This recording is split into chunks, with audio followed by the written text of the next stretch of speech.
Mình đã móc xong cái phần từ chỗ chiếc nách cho đến xuống cái một nửa thân áo.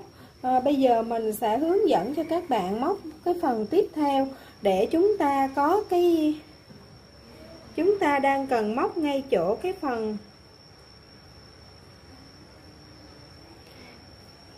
phần đai eo này. Chúng ta sẽ móc cái đoạn đai eo này. Sau khi móc xong cái đoạn đai eo này, chúng ta sẽ xuống thân cái phần tùng váy luôn. Váy này là dạng váy ôm body, nhưng mà mình sẽ hướng dẫn cho các bạn theo cả hai cách, nó hơi xòe một tí và ôm, thì tùy theo cái nhu cầu của mỗi người mà các bạn sẽ móc theo cái ý thích của mình. Mình thì tương đối là to con nên mình sẽ móc nó hơi rộng ra cái phần tùng váy một tí. Còn các bạn thích móc cái phần tùng váy nó ôm sát như thế này thì mình sẽ hướng dẫn ôm sát. Và cũng có một chút cái kinh nghiệm nữa là mình muốn chia sẻ với các bạn như thế này. Đối với các bạn mà ngực lớn thì các bạn nên móc thêm một hàng này nữa. Ở đây chúng ta có hai hàng. Sau khi chiết nách xong, các bạn nên móc một hàng tam giác này nữa. Sau đó các bạn mới xuống cái phần hoa văn thân, thì nó sẽ cân đối cái áo hơn. Vì như mình đây, mình móc size L là mình phải móc nhiều hơn so với mẫu. Trong mẫu người ta chỉ móc là 8 hoa văn, mình móc ở đây là 1, 2, 3, 4, 5, 6, 7, 8, 9, 10, 11 và một nửa hoa văn thứ 12. Mình mới xong cái phần một nửa thân trên. Thì như vậy mình thấy nếu như mà các bạn móc size XL thì nó sẽ không cân đối. Vì vậy đối với các bạn móc size XL hoặc là các bạn có cái vòng ngực hơi lớn một tí thì các bạn nên móc 3 hàng này. Sau khi chiết nách xong, các bạn móc thêm một hàng này nữa, một hàng hoa văn này nữa. Sau đó các bạn mới xuống cái phần hoa văn dưới này, thì cái áo của chúng ta nó sẽ cân đối, nó hài hòa hơn. Còn đối với các bạn móc size nhỏ, size S, size M hoặc là size L thì các bạn móc như mình cũng được. Mình ở đây size L mình móc tổng cộng là 11 hoa văn tròn và một nửa cái hoa văn lỡ dở. Thì cái hoa văn lỡ dở này mình sẽ móc đến đây thôi. Hoa văn của chúng ta sẽ có 3 lần móc là sẽ hoàn thiện một hoa văn. Nhưng đối với cái hoa văn cuối cùng, khi mà các bạn chuẩn bị chuyển sang một cái hoa văn mới, các bạn chỉ móc cho mình hai hàng thôi. Các bạn không móc cái hàng kết cuối cùng. Và nữa, mình cũng nói một tí về cái hoa văn. Ở đây chúng ta làm cái bảng để nó ôm cái phần eo của chúng ta. Thì cái bảng này bây giờ chúng ta sẽ móc là những mũi kép. Thì sau khi các bạn móc cho mình xong một hàng kép, mình sẽ hướng dẫn cho các bạn cách để cho chúng ta tính như thế nào để cái vòng lưới này nó chuẩn.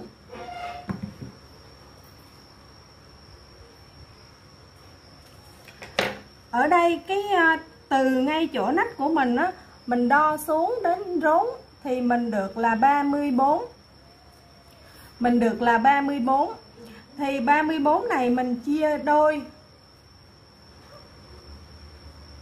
Mình không chia 3 mà mình chia đôi thì mình sẽ được là 17 cm. Mình móc cái phần hoa văn này là 17 cm các bạn nha. 17 cm thì mình dừng lại. Và các bạn lưu ý giúp mình, khi chúng ta dừng lại, chúng ta sẽ dừng lại ở cái hàng thứ hai của cái hoa văn. Và đến đây thì mình cũng vừa hết một cuộn sợi. Mình sẽ nối sợi và bắt đầu mình móc cái hoa văn tiếp theo.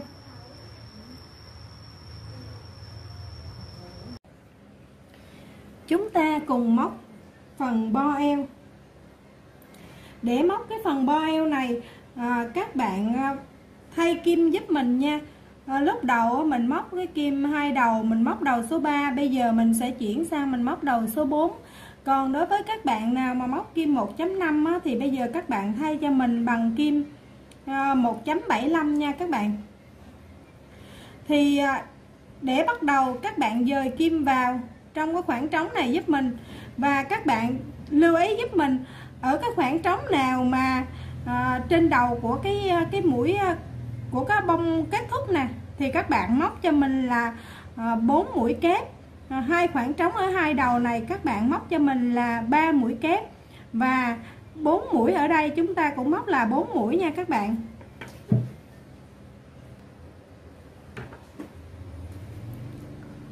Sau khi dời kim vào đây, các bạn lên cho mình 3 mũi bính, và 3 mũi bính này các bạn xem như là một mũi kép. Sau đó các bạn móc thêm 3 kép nữa.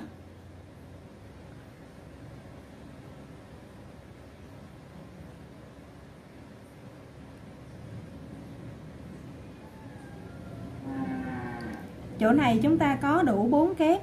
Sau đó cái dây bính kế bên các bạn móc cho mình là 3 kép.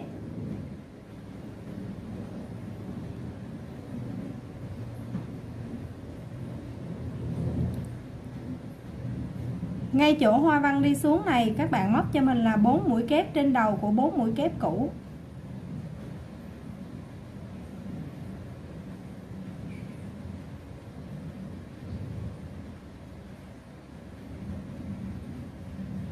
Sau đó bên này là 3 kép. Dây bính ở giữa sẽ là 4 kép.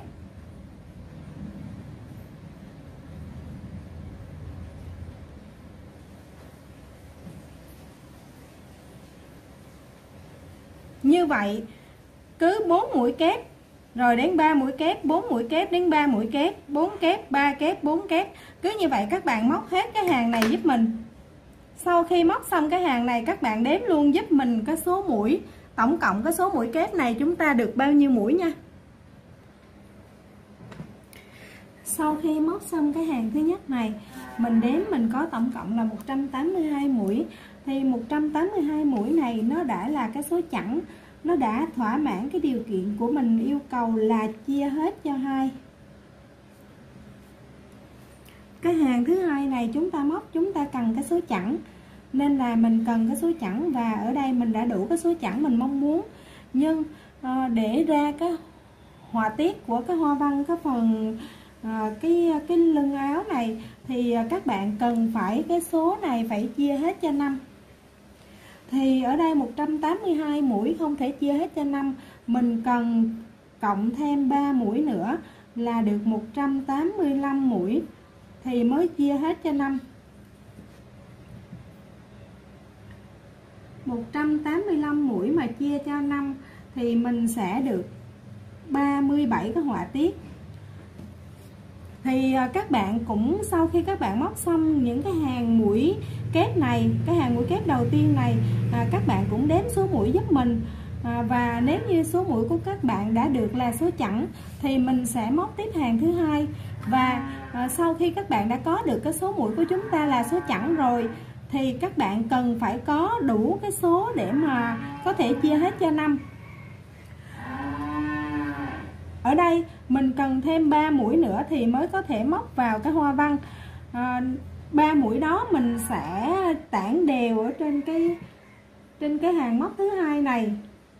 Thì 182 mũi mà chia cho 3 mũi thì 60 mũi mình sẽ thêm 1 mũi. 60 mũi mình sẽ thêm 1 mũi.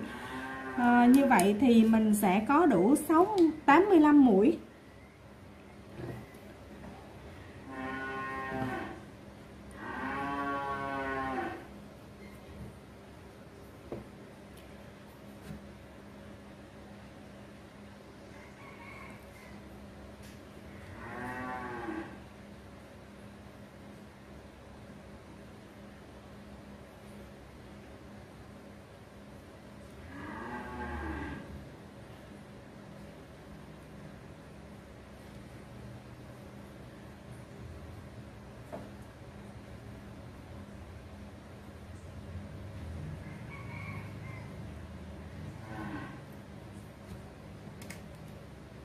Đây sẽ là điểm thêm mũi đầu tiên của mình.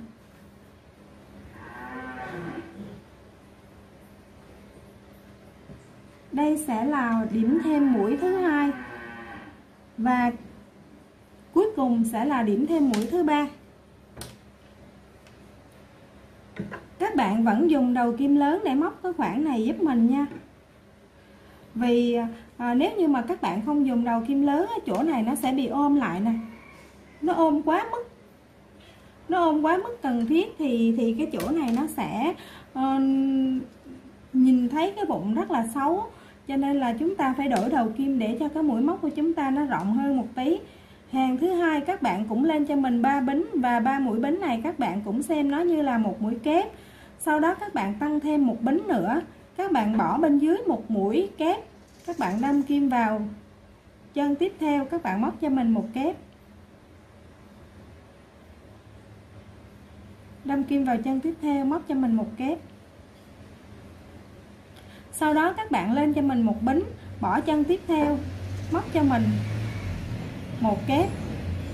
Sau đó lại một bính, bỏ chân ở dưới, đâm kim vào chân tiếp theo. Cứ như vậy các bạn sẽ cứ một cụm 3 mũi kép thì các bạn sẽ móc 2 chân kép và một chân bính. Một kép nè, một bính, bỏ bên dưới một mũi, đâm kim vào mũi tiếp theo.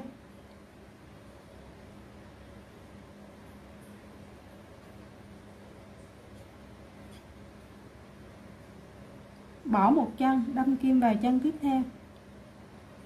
Cứ như vậy các bạn móc hết hàng thứ hai này giúp mình. Một kép, một bính, bỏ một chân, đâm kim vào chân tiếp theo.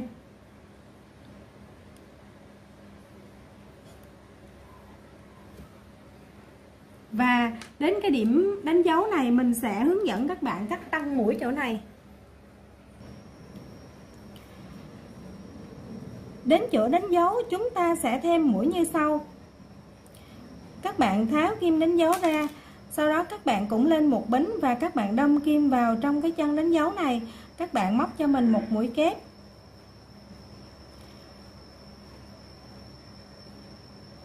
Ở dưới chúng ta không cách mũi nha các bạn, chúng ta không bỏ mất một mũi ở dưới đây mà chúng ta đâm kim trực tiếp vào. Sau đó các bạn cũng lên một bính tiếp và cũng đâm kim vào cái chân kế tiếp nữa. Thay vì ở đây các bạn sẽ móc một bính và chúng ta chừa ở dưới một mũi kép, sau đó mới đâm kim vào đây, thì mình chen vào ở giữa cái mũi kép này một mũi kép nữa, là mình không có chừa có khoảng trống, thì mình đã thêm được một mũi rồi đó các bạn.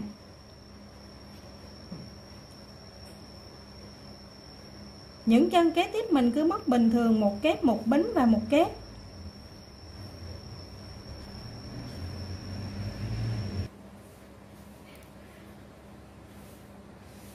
Đến điểm đánh dấu này cũng vậy, các bạn cũng tháo kim đánh dấu ra. Sau đó ngay chỗ cái chân của cái kim đánh dấu này, các bạn cũng móc cho mình một kép, một bính và các bạn đâm kim vào ngay cái chân đánh dấu này cho mình. Không chừa khoảng nha các bạn, không chừa khoảng cho cái chân bên dưới này. Sau đó các bạn móc tiếp một kép nữa, một bính nữa và các bạn cũng không chừa khoảng luôn. Các bạn móc như thế này, có nghĩa rằng 3 cái chân kép liên tục này nó xen ở giữa là 2 cái mũi bính và ở dưới chúng ta không cách khoảng. Rồi các bạn móc hết hàng thứ hai giúp mình nha. Sau khi móc xong hàng thứ hai, các bạn lên cho mình 3 bính để móc hàng thứ ba. Và ngay chỗ chân rỗng các bạn sẽ móc cho mình một kép. Trên đầu của mũi kép các bạn móc cho mình một mũi kép. Vì chúng ta dùng kim lớn nên chỗ này nó hơi khó móc một tí, các bạn chịu khó. Mình qua khỏi cái phần hoa văn này mình sẽ trở về cái kim khác. Có nghĩa là ở hàng thứ ba này các bạn móc cho mình tất cả là những mũi kép. Trong dây bính các bạn cũng móc cho mình một kép. Trên đầu chân kép các bạn cũng móc cho mình một mũi kép. Cứ như vậy các bạn móc hết hàng thứ ba này. Sau khi móc xong cái hàng thứ ba, hàng thứ tư các bạn móc cho mình tất cả là những mũi đơn. Sau đó các bạn dừng lại để chờ mình hướng dẫn tiếp cái phần tiếp theo nha.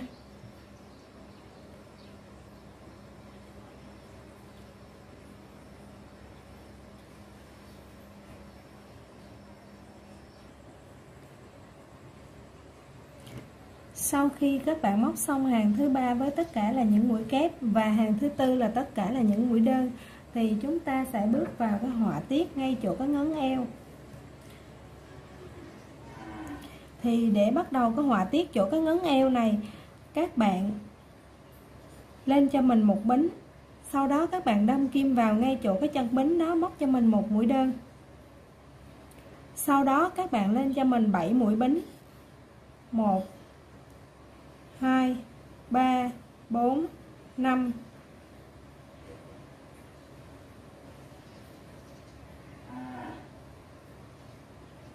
1 2 3 4 5 6 và 7.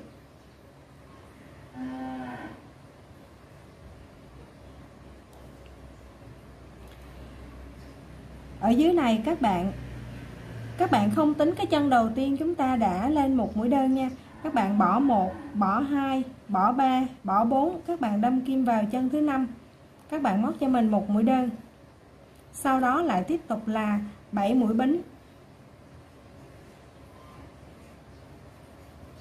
Và bỏ 1, 2, 3, 4, đâm kim vào chân thứ 5, móc cho mình một mũi đơn. Lại tiếp tục 7 bính. Bỏ 1, 2, 3, 4, đâm kim vào chân thứ 5, móc cho mình một mũi đơn. Cứ như vậy các bạn móc hết hàng thứ 5 này cho mình với 7 mũi bính và cách ở dưới là 4 chân đâm kim vào chân thứ 5.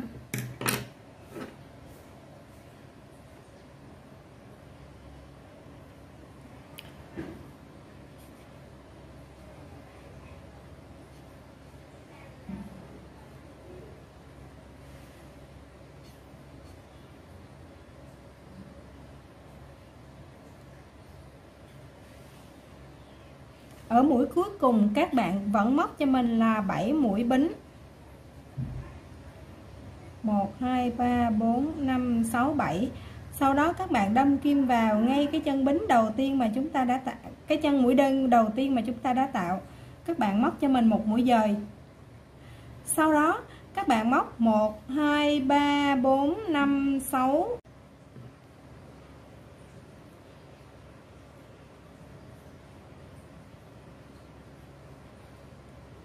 1 2 3 4 5 6 7. Các bạn đâm kim vào ngay cái chân mũi đơn lúc nãy, các bạn móc cho mình một mũi dời. Sau đó 1 2 3 4 5 6 7, đâm sang đây móc một mũi dời. 1 2 3 4 5 6 7, đâm kim vào chân đơn, móc một mũi dời. Cứ như vậy các bạn, có nghĩa là các bạn móc 2 lần cái hàng 7 bính này. Hàng đầu tiên thì các bạn sẽ đâm kim bằng một mũi đơn, hàng thứ hai các bạn sẽ móc một mũi dời vào ngay cái chân đơn đó.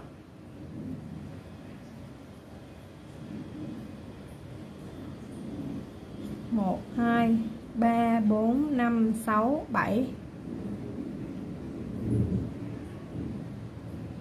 đâm kim vào đây, móc cho mình một mũi dời. Cứ như vậy các bạn móc hết cái hàng bính thứ hai này giúp mình.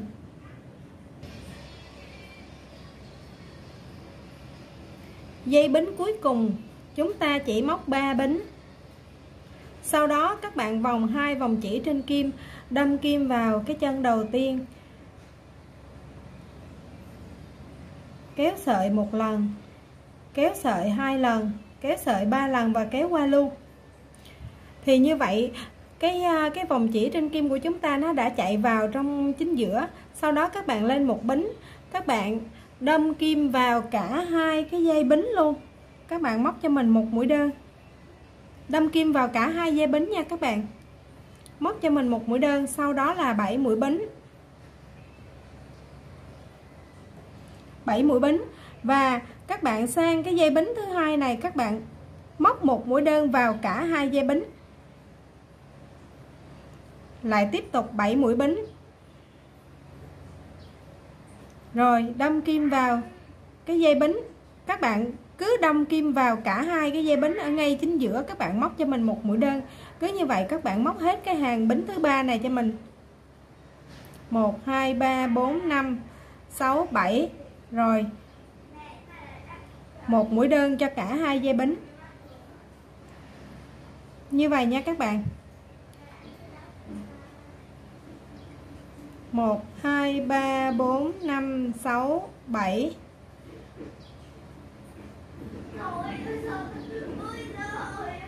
Các bạn cùng móc hết hàng này giúp mình nha.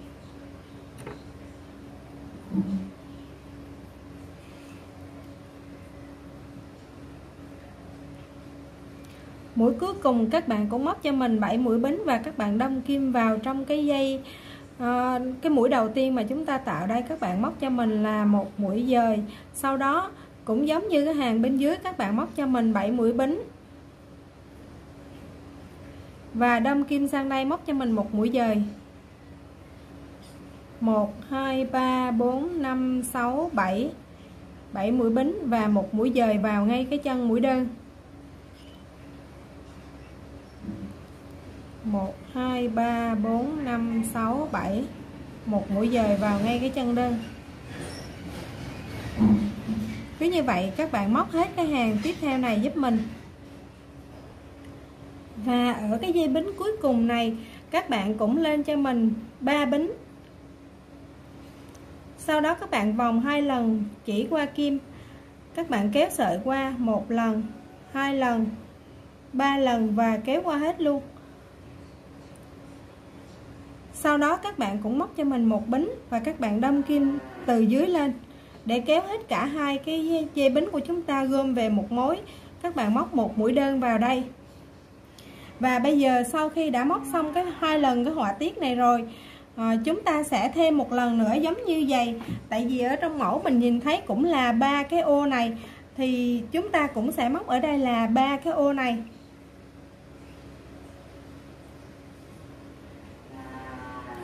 Thì các bạn cũng lên cho mình 7 bính. Sau đó cũng đâm kim vào đây, móc cho mình một đơn, rồi lại 7 bính,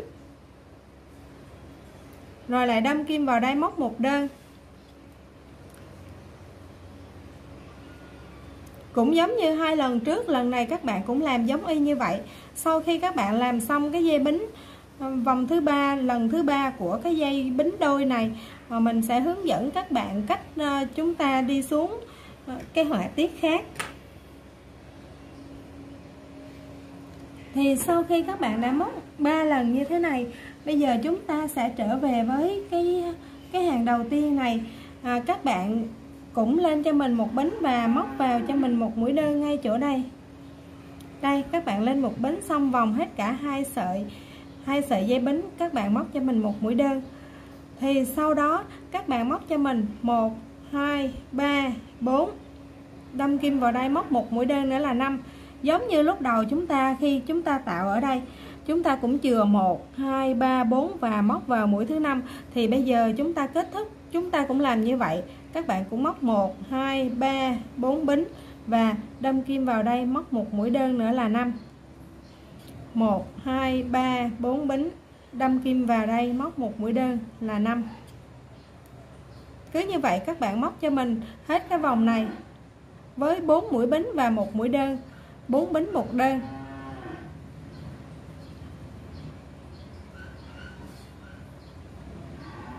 Như thế này nha các bạn, 4 mũi bính và một mũi đơn.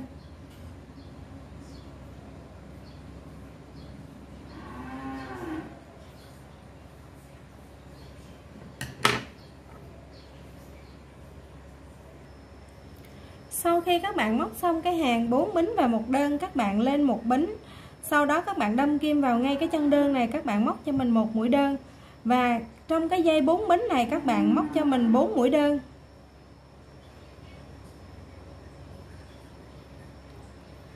Ở chân của mũi đơn các bạn móc lên cho mình một mũi đơn.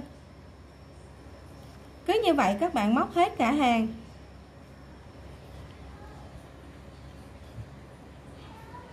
Chân mũi đơn các bạn móc một mũi đơn cho mình. Dây 4 bính các bạn móc 4 mũi đơn.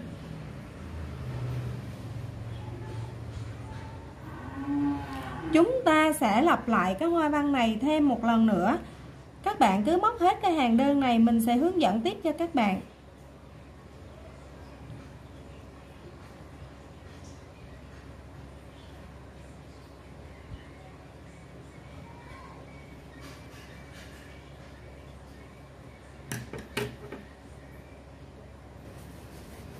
Thì sau khi các bạn móc viền hết tất cả là những mũi đơn thì các bạn tiếp tục chúng ta móc tất cả những mũi kép lên trên đầu những cái mũi đơn đó. Sau đó các bạn móc cái viền ô này, cái hàng thứ hai mà chúng ta bắt đầu có họa tiết. Các bạn quay trở lại cái hàng này, cứ một kép một bính một kép này các bạn móc tiếp. Sau đó các bạn móc tiếp cái hàng lưới này. Sau khi các bạn móc xong cái hàng lưới này, 3 hàng lưới này, các bạn dừng lại. Mình sẽ hướng dẫn cho các bạn. Đối với những bạn mà cần tăng cái chỗ xuống cái tùng váy để cho nó xòe ra một tí, nó không có ôm body, thì mình sẽ hướng dẫn ngay cái vị trí này. Ở cái hàng tăng mũi mình sẽ tăng mũi ở ngay cái hàng bính này. Vì vậy các bạn sau khi móc xong cái hàng đơn nè, các bạn móc cho mình một hàng tất cả là những mũi kép. Sau đó là sẽ đến những cái hàng một kép một bính một kép, rồi lại một hàng tất cả là những mũi kép, rồi lại một hàng đơn, sau đó 3 hàng lưới như thế này. Sau khi móc xong 3 hàng lưới các bạn dừng lại.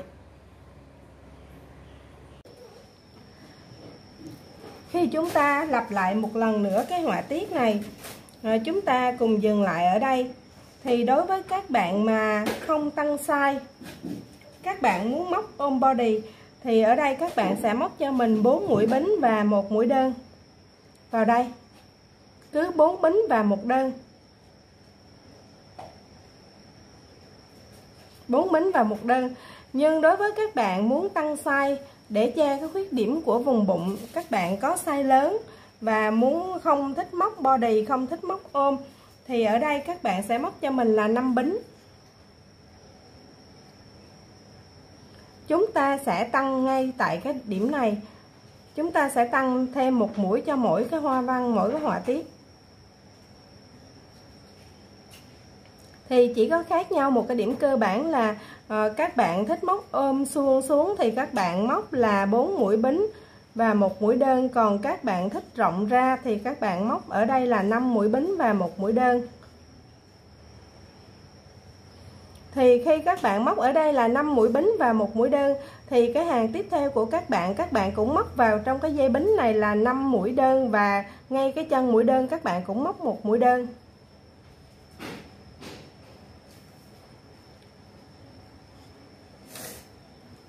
Tùy theo cái sở thích của mỗi người, các bạn móc ở cái đoạn này giúp mình nha.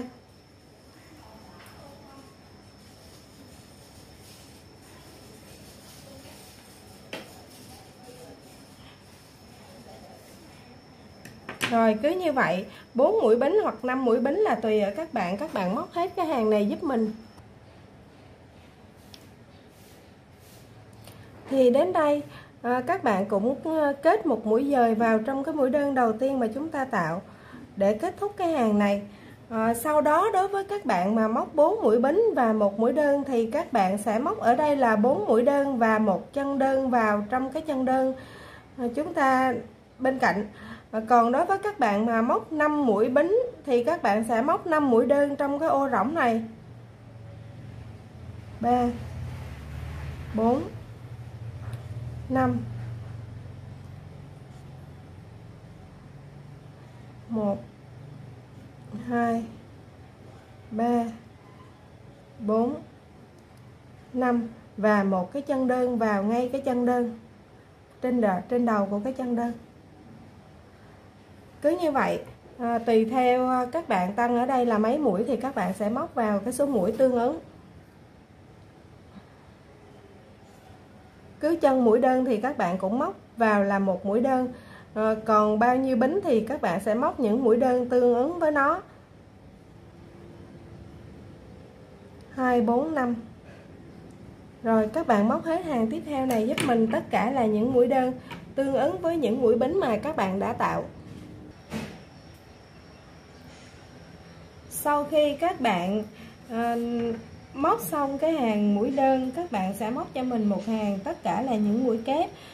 Sau đó các bạn nhớ đếm cái số mũi kép này giúp mình. Và còn một vấn đề nữa, đối với các bạn nào mà tăng mũi ở ngay cái dây bính, từ 4 mũi các bạn tăng lên 5 mũi thì các bạn bắt đầu đổi cái size kim trở lại là size kim nhỏ. các bạn sẽ đổi size kim ngay từ cái lúc mà các bạn móc tất cả là những mũi kép này, mình sẽ đổi sang là size kim nhỏ. Còn đối với các bạn nào mà chúng ta không tăng mũi ở cái dây bính này thì các bạn sẽ móc cho đến khi hết cái họa tiết thì các bạn mới đổi. Ở đây chúng ta chưa đổi kim.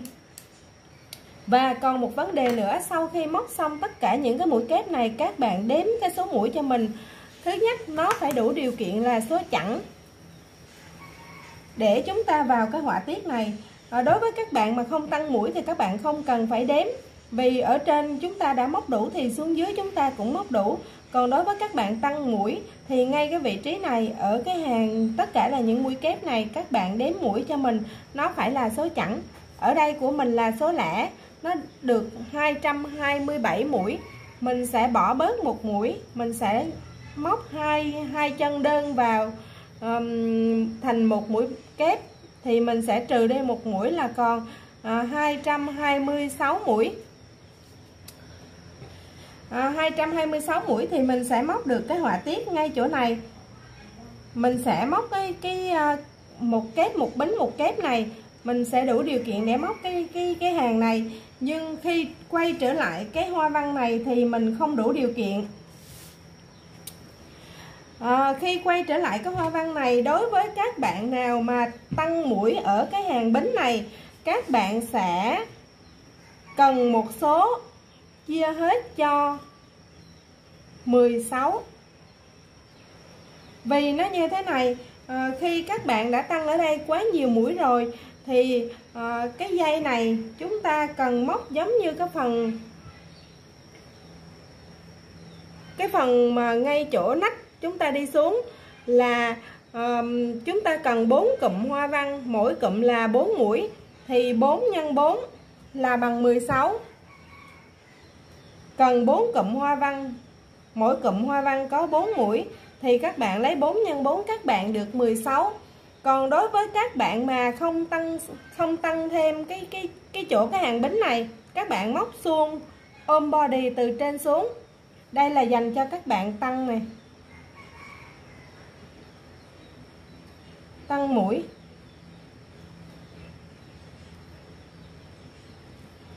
Còn các bạn không tăng mũi, các bạn sẽ lấy 4 x 3 bằng 12 thì cái đây là body. Thì các bạn sẽ cần một cái số để chia hết cho 16 hoặc 12. Ở đây 226, nếu như mình chia cho 16 thì mình sẽ bị thừa.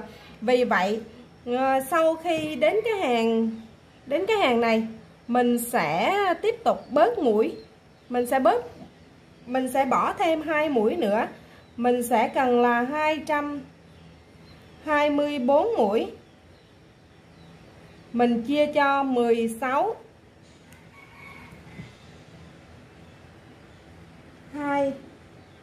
24 chia cho 16 thì mình tròn là 14 cái hoa văn.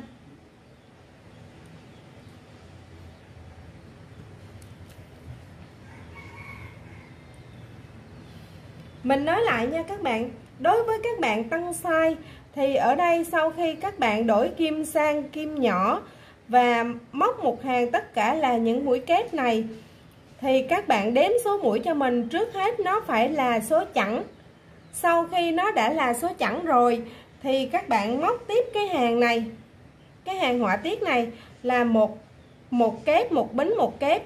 Sau đó các bạn lại tiếp tục móc tất cả là những mũi kép. Và sau khi các bạn móc hàng tất cả là những mũi kép này thì đến cái hàng tất cả là những mũi đơn, các bạn sẽ dựa vào cái số mũi của chúng ta có, các bạn thêm hoặc bớt làm sao để có thể chia hết cho 16. Còn đối với các bạn mà không tăng mũi thì các bạn cứ móc bình thường cho đến khi nào các bạn móc là tất cả là những mũi đơn này thì các bạn đếm tất cả những mũi đơn này xem thử mình có đủ điều kiện để chia hết cho 12 hay không. Thì các bạn tăng hoặc giảm ở cái chỗ này để có thể chia hết cho 12. Rồi chúng ta sẽ bước sang cái họa tiết này để đi xuống cái phần phần váy.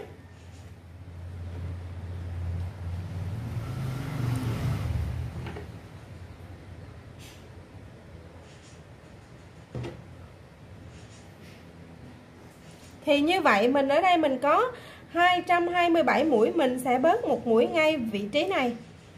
Mình sẽ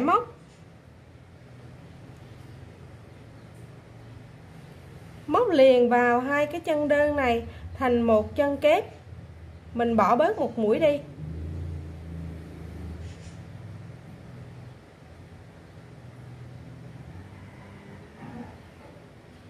Rồi là mình còn 226 mũi là đã đủ là số chẵn. Bây giờ mình sẽ lên 3 bính và xem 3 bính này là một mũi kép, sau đó tăng thêm một bính nữa, bỏ bên dưới một chân, mình đâm kim vào chân tiếp theo.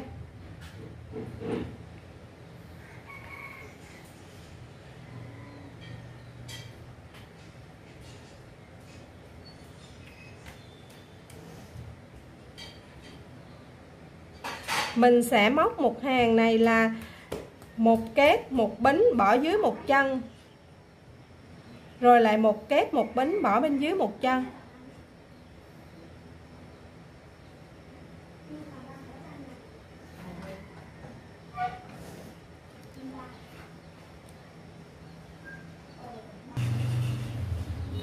Thì sau khi mình móc xong cái hàng một kép một bính một kép này, mình sẽ móc một hàng nữa là tất cả là những mũi kép. Sau đó tùy theo cái cách tính của các bạn mà các bạn sẽ tăng thêm một vài mũi hay là giảm thêm một vài mũi. Ở đây mình 226 mũi, mình giảm 2 mũi để còn 224 mũi. Vì vậy mình sẽ giảm ngay chỗ vị trí đầu tiên này một mũi và ở phía đối diện một mũi. Các bạn lên cho mình một bính, đâm kim vào cái chân đầu tiên, móc một mũi đơn. Sau đó cái chân kế tiếp mình sẽ là cái chân giảm, mình sẽ giảm 2 mũi kép này còn thành một mũi đơn. Rồi sau đó móc tất cả những mũi còn lại là những mũi đơn cho đến khi mình gặp cái đánh dấu tiếp theo thì mình sẽ giảm thêm một lần nữa.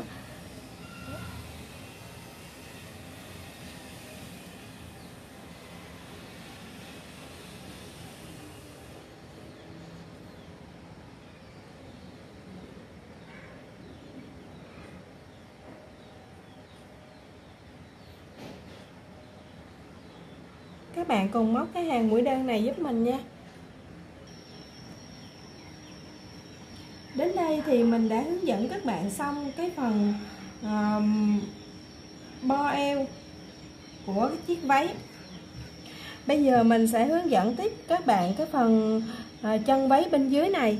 Thì để nói về cái phần chân váy bên dưới này, mình sẽ có cái họa tiết nó đi liên tục là 1, 2, 3, 4, 5, 6, 7, 8, 9, 10, 11, 12 và 13. Chúng ta sẽ móc liên tục 13 lần cái họa tiết này. Thì để bắt đầu 13 lần các bạn nha. Và cái hàng cuối cùng của cái hoa văn thứ 13 này chúng ta sẽ đổi họa tiết. Thì để bắt đầu, đối với các bạn nào mà không tăng mũi bính thì các bạn sẽ móc như thế này. Mình sẽ hướng dẫn cho các bạn không tăng cái phần mũi bính trước. Các bạn móc ôm body giống như mẫu trước. Thì để móc giống như mẫu, các bạn sẽ lên cho mình một mũi bính, sau đó đâm kim vào, móc cho mình một mũi đơn đầu tiên. Thì đối với các bạn nào mà không tăng body thì ngay tại thời điểm này các bạn sẽ đổi sang kim nhỏ. Còn các bạn mà đã tăng bính thì mình đã đổi kim từ ngay cái vị trí này rồi nha. Các bạn móc ôm thì các bạn sẽ đổi sang kim nhỏ từ cái vị trí này. Sau đó sau khi các bạn đã móc được một mũi đơn, các bạn lên cho mình 5 bính, lên 5 bính và các bạn cách 1, cách 2 các bạn đâm kim vào chân thứ 3, các bạn móc cho mình một mũi đơn, sau đó 1 2 3 4 5 bính, lại cách 1 cách 2 và đâm kim vào chân thứ ba. 3 4 5 bính, cách 1 cách 2 đâm kim vào chân thứ ba. Cứ như vậy các bạn móc hết cái hàng lưới này giúp mình là 1 2 3 4 5 bính, cách 1 chân, cách 2 chân đâm kim vào chân thứ ba, móc một mũi đơn. Cứ như vậy nha các bạn. Đó là cách móc của các bạn mà các bạn móc ôm body. Còn đối với các bạn mà móc tăng mũi thì các bạn cũng lên một bính và móc một đơn vào chân đầu tiên, sau đó các bạn tăng 5 bính. Thì sau khi các bạn móc 5 mũi bính rồi, các bạn cách 1, cách 2, cách 3 và đâm kim vào chân thứ tư. 1 2 3 4 5 bính, cách 1, cách 2, cách 3 đâm kim vào chân thứ tư. 1 2 3 4 5 bính, cách 1, cách 2, cách 3 đâm kim vào chân thứ tư. Nó chỉ khác nhau là đối với các bạn móc ôm body thì các bạn chỉ cách 2 mũi và đâm kim vào mũi thứ ba. Còn đối với các bạn nào mà đã tăng mũi bính thì các bạn sẽ cách 3 mũi và đâm kim vào mũi thứ tư. Chỉ có khác nhau một cái điểm duy nhất ở đó thôi. Các bạn móc hết cái vòng bính này giúp mình. Sau khi các bạn móc xong cái vòng bính này, ở cái mũi cuối cùng này các bạn chỉ lên cho mình 2 bính, sau đó các bạn vòng 2 vòng chỉ trên kim. Các bạn đâm kim vào cái chân mũi đơn này, các bạn kéo chỉ một lần, kéo chỉ có 2 lần và kéo qua luôn. Thì cái vòng chỉ trên kim của chúng ta nó nằm ở ngay giữa cái vị trí của cái mũi bính, của cái hàng bính. Sau đó các bạn lên cho mình một mũi bính và móc vào đây một mũi đơn, sau đó 5 bính, đâm kim sang cái dây bính kế tiếp, các bạn móc cho mình một mũi đơn. Sau đó các bạn móc giống như là cái họa tiết ban đầu của chúng ta, 2 kép vào một chân bính, 2 kép tiếp theo vào một chân bính, sau đó một mũi bính, bỏ một chân bên dưới,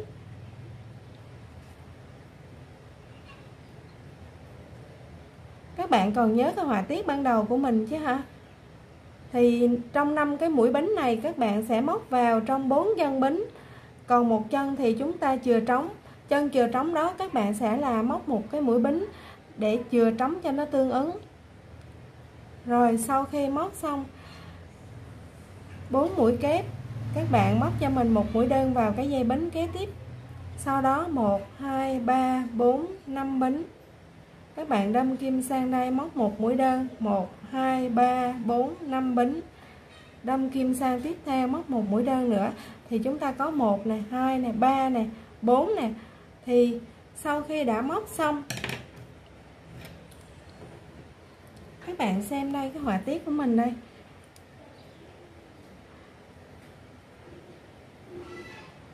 Một, 2, 3, 4.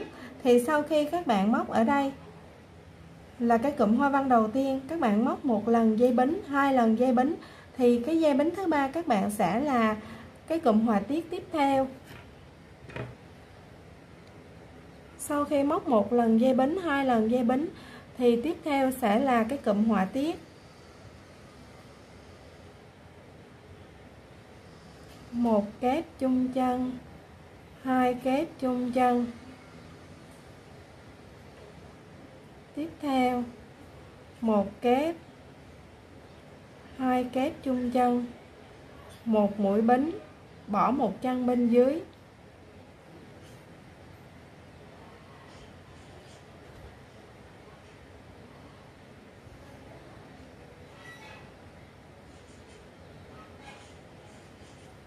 Rồi sau đó móc một mũi đơn vào cái dây bính sát bên, lại tiếp tục là 5 bính,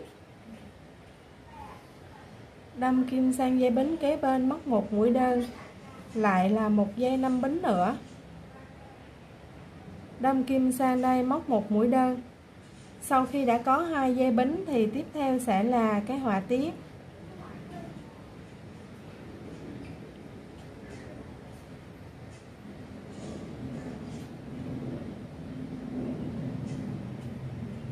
một mũi bính, bỏ một chân bên dưới.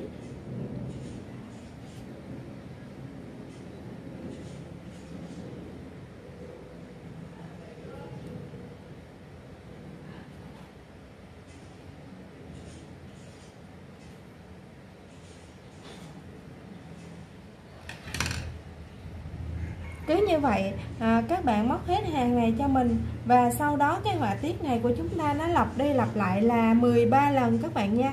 Các bạn đếm như thế này: 1 2 3 4 5 6 7 8 9 10 11 12 13. Các bạn cứ đếm như vậy 13 lần cái họa tiết này. Sau khi các bạn móc xong 13 lần cái họa tiết này, mình sẽ quay trở lại hướng dẫn các bạn thay đổi cái họa tiết.